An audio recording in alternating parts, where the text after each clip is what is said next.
गंगा किनारे एक गांव था। उस गांव में हरिदत्त नामक एक मेहनती किसान रहता था। एक दिन उसने अपनी पत्नी से कहा, काम करते करते सारी उम्र बीत गई, अब तो भजन करना चाहिए। मैं तो हर रोज शिवजी का नाम जपती हूँ। पत्नी बोली। विष्णु भगवान का नाम लिया करो, वो सबसे महान हैं।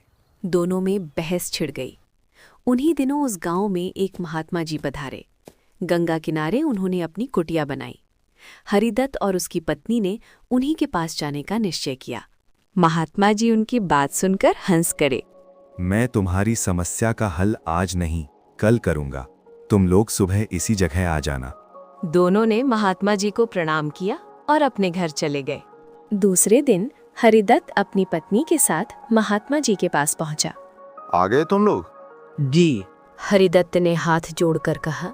महात्मा जी ने गंगा के एक किनारे की ओर इशारा करते हुए कहा, तुम लोग वहां स्नान करके आओ, फिर मैं तुम्हारी शंका का समाधान करूंगा। महात्मा जी की बात सुन पति पत्नी स्नान करने चले गए। कुछ देर बाद वे लौट आए। कैसा महसूस कर रहे हो? बिल्कुल तरोताजा। लेकिन मुझे संतुष्टि नहीं हुई। ऐसा करो, वो जो सामने घाट दिखाई दे रहा है वहां जाकर स्नान करो। पति पत्नी ने वहां जाकर स्नान किया।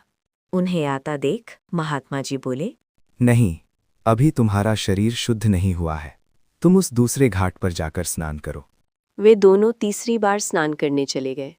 कुछ देर बाद जैसे ही वे लौटे, महात्मा जी ने फिर उनके स्नान में खोट निकाल दिया। बेचारे पति पत्नी बार बार स्नान करके उकता चुके थे। इस बार तुम गंगा पार वाले घाट पर जाकर स्नान करो। वो घाट सबसे पवित्र है, तुम्हें उसका लाभ अवश्य मिलेगा। महात्मा जी, गंगा मैया तो एक ही है, चाहे इस घाट पर नहाएं, चाहे उस घाट पर।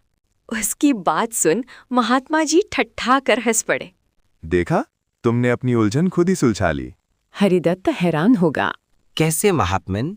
महात्मा जी फिर हंसे, कहने लगे, जिस तरह गंगा मैया की महिमा सभी घाटों पर एक ही है, उसी तरह परमेश्वर की शक्ति भी सभी जगह एक जैसी है। विष्णु और शिव एक ही शक्ति के दो नाम हैं। हरिदत्त और उसकी पत्नी की समझ में सारी बात आ गई।